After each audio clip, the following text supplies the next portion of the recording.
Assalamualaikum warahmatullahi wabarakatuh. Saya Wisnu Dewantoro dari kelas B akan memaparkan tugas rekayasa nilai. Di sini saya mendapat kasus 4 yaitu tentang Hospital and Staff Complex. Ya, pendahuluan sebuah studi rekayasa nilai dilakukan pada fase pengembangan desain yang diusulkan. Tahap 3, 50% gambar kerja untuk rumah sakit dan kompleks perumahan staf. Tim VE mempelajari proyek dari 4 hal yaitu arsitektur, struktural, mekanik, listrik, dan listrik. Secara terpisah, spesialis peralatan medis mendokumentasikan 3 bidang yang akan menghasilkan pendapatan tambahan. Tujuan studi yaitu meninjau dokumen desain untuk mengoptimalkan dampak biaya keputusan desain.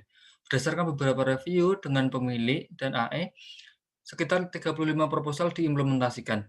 Penghematan biaya awal akan menghasilkan 10 juta dolar hingga 12 juta dolar, tergantung dari pengembangan desain dan perakiraan. Penghematan biaya lanjutan bervariasi hingga 1 juta dolar per tahun tergantung pada alternatif desain akhir. Ya, pada laporan rekayasa nilai ini ada dua hal yaitu ringkasan bisnis plan dan ringkasan rekomendasi utama. Ringkasan bisnis plan. Studi dilakukan di kantor arsitek dan insinyur pada November 1996. Proyek tersebut melibatkan sebuah rumah sakit berpenduduk sekitar 350.000 SF dan kompleks perumahan sekitar 5 bangunan dari sekitar 195 SF. Biaya divalidasi oleh tim VE dan disetujui oleh AE. Jumlah di 93 juta dolar. Sebanyak 127 ide dihasilkan selama fase tinjauan awal. Dari 56 ide yang dikembangkan. Selain itu, sekitar 22 saran desain yang mewakili jenis komentar tinjauan desain tim VE telah dihasilkan. Proposal ini mewakili potensi penghematan awal lebih dari 16 juta dolar dan potensi tabungan lanjutan tambahan. Ya, kemudian dilanjut dengan ringkasan rekomendasi utama. Tim menyarankan agar pemilik mempertimbangkan dua opsi untuk menunda pengeluaran biaya awal. Hapus rumah perawat dan sewa ruang. Yang kedua, pertimbangkan bangunan desain, kemudian sistem sewa kembali selama 20 tahun. Dengan melakukan ini, pemilik akan menangguhkan pengeluaran modal sebesar 15 juta dolar dan memiliki fasilitas tersebut setelah 20 tahun, karena dengan adanya sistem sewa kembali. Dia menimbulkan beberapa biaya sewa tambahan tahunan yang kurang dari amortisasi investasi modal selama 20 tahun. Ya, dalam rekomendasi utama tersebut ada 5 unsur dipaparkan, yaitu dari arsitektur 16 item dengan total penghematan 3.500.000 dolar, kemudian struktural 2 item dengan total sekitar 130.000 dolar, mekanis 14 item berjumlah sekitar 1 juta dolar di awal dan 110.000 dolar per tahun di penghematan tahunan. Listrik 15 item dengan total tabungan awal sekitar 3.800.000 dolar dan 100.000 dolar per tahun dalam biaya tahunan. Peralatan medis 9 item dengan total biaya sekitar 7.500.000 dolar ditambah 650.000 per tahun dalam penghasilan tambahan. Ya, selanjutnya dilanjutkan yaitu deskripsi proyek. Terdiri dari beberapa. Yang pertama yaitu persyaratan rumah sakit. Dalam laporan VE tersebut dipaparkan jumlah tempat tidur 180, kemudian luas tanah, ada juga rencana lokasi yang disediakan, perumahan, dan area rekreasi. 2, yaitu deskripsi rekayasa struktur sipil meliputi site dan struktur. Site yaitu yang dimaksud pengelolaan air limbah di tempat, limbah daur ulang untuk irigasi, pendingin rumah, bangunan utilitas oksigen, dan insinerator. Kemudian struktur meliputi plat inti, berlubang plat cetak dengan rangka beton bertulang. 3, arsitektur, yaitu dinding, lantai, bahan finishing, langit-langit.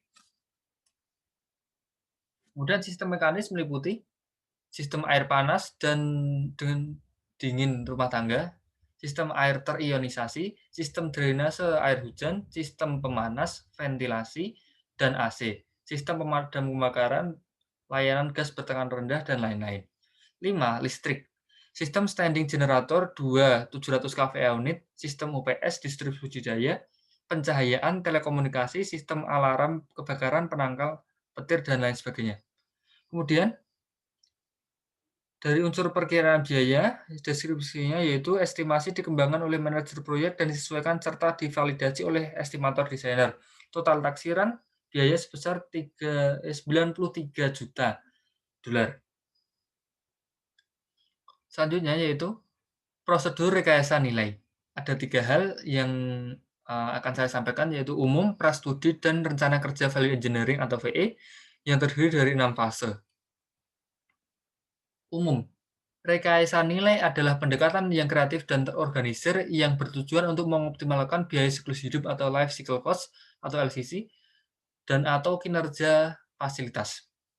Tim multidisiplin dibentuk untuk menganalisis desain proyek dengan menggunakan teknik rekayasa nilai yang berlaku.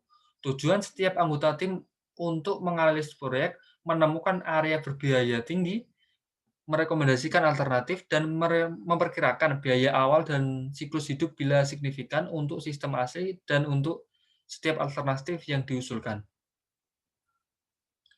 Pada prastudi, setelah menerima dokumen proyek, yaitu rencana dan dokumen desain yang dipilih, anggota tim VE yang dipilih meninjaunya. Saat ini diperkirakan belum mencerminkan tingkat rincian dokumen. Selain itu, daftar pertanyaan dan ide akan yang ditinjau pada hari pertama lokakarya formal dibuat. Dokumen proyek juga ditinjau oleh spesialis tata letak peralatan medis untuk komentar dasar. Komentar yang diterima kemudian diberikan kepada klien dan tim desain. Komentar-komentar ini direview bersama konsultan oleh tim dan dimasukkan jika memungkinkan ke dalam ide-ide yang dihasilkan selama lokakarya. Dilanjut, rencana kerja value engineering. Tim VE menganalisis dokumen proyek yang diserahkan oleh tim desain. Ini adalah dokumen desain, termasuk rencana, perkiraan biaya, dan laporan desain. Di sini ada 6 tahap meliputi fase informasi, fase kreatif, fase penilaian, fase pengembangan, fase presentasi, dan fase laporan. Pertama, fase informasi. Setelah mempelajari dokumen rekayasa terbaru, tim value engineering melakukan analisis fungsi dari berbagai komponen proyek. Fungsi dari setiap sistem adalah elemen pengontrol dalam pendekatan value engineering secara keseluruhan. Prosedur ini memaksa partisipan untuk berpikir dalam kerangka fungsi dan biaya yang terkait dengan fungsi tersebut. Mempersiapkan analisis fungsi membantu menghasilkan banyak ide pada akhirnya menghasilkan rekomendasi. Fase kedua adalah fase kreatif. Langkah dalam studi rekayasa nilai ini melibatkan daftar-daftar ide kreatif. Selama waktu ini, tim rekayasa nilai memikirkan sebanyak mungkin cara untuk menyediakan fungsi yang diperlukan dengan biaya awal dan atau siklus hidup atau life cycle cost atau LCC tadi yang lebih rendah dan peningkatan desain untuk meningkatkan fungsi yang diperlukan. Selama fase kreatif, penilaian ide dibatasi karena ini adalah fase kreatif.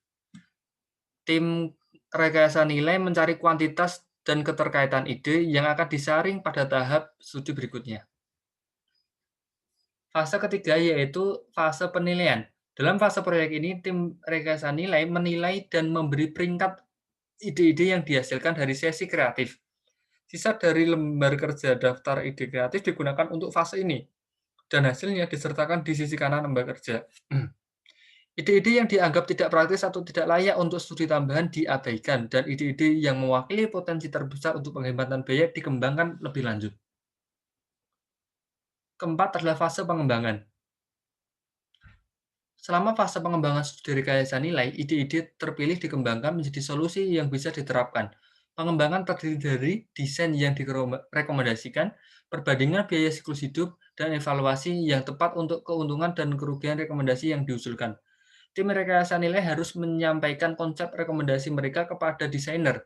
Oleh karena itu, setiap rekomendasi memiliki narasi singkat untuk membandingkan metode desain asli dengan perubahan yang diusulkan.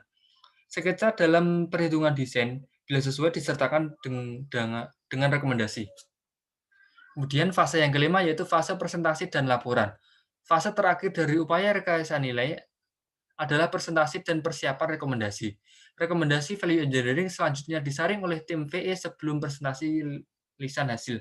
Pada hari terakhir lokakarya studi VE, presentasi rekomendasi yang terdapat dalam laporan ini dilakukan kepada tim yang sama yang hadir pada hari pertama. Pada akhir lokakarya, proposal value engineering ditinjau, diedit untuk kejelasan, dan dievaluasi ulang untuk perhitungan penghematan biaya. Ya, di sini ditampilkan cost model, nanti ada dua, yang pertama untuk hospital and support, dan yang kedua yaitu untuk housing and dormitories. Untuk cost model ini, elemennya seperti berikut, dari konstruksi total, kontingensi, eskalasi 3%, kemudian ini biaya aktual, nilai aktual estimate, dan value engineering targetnya. Terus kemudian ini untuk housing and dormitories untuk cost modelnya. Ya, bagian keempat yaitu ringkasan hasil. Bagian laporan ini merangkum hasil dan rekomendasi untuk studi tersebut. Ide yang dikembangkan diajukan di sini sebagai rekomendasi untuk diterima. Rekomendasi VE. Tim rekayasa nilai mengembangkan 56 proposal untuk perubahan. Mereka mewakili sekitar 16 juta dolar dalam potensi penghematan biaya awal dan lebih dari 265.000 per tahun dalam dolar dalam bentuk penghematan biaya tahunan. 22 saran desain disediakan untuk memperjelas desain, memperbaiki desain, atau meningkatkan biaya untuk mempertimbangkan pemilih. Beberapa rekomendasi untuk pengurangan biaya tangguhan sebesar 19 juta dolar disajikan. Untuk lebih jelasnya, proposal telah dipisahkan menjadi beberapa kelompok, seperti yang ditunjukkan pada gambar di bawah ini. Ya, jadi dapat dilihat ini ada general 2, arsitektural 17, struktural 3, mechanical 14, electrical 11, medical equipment 8, total 55 proposal. Kemudian dengan life cycle saving penghematan biaya hidup sebesar 17.995.690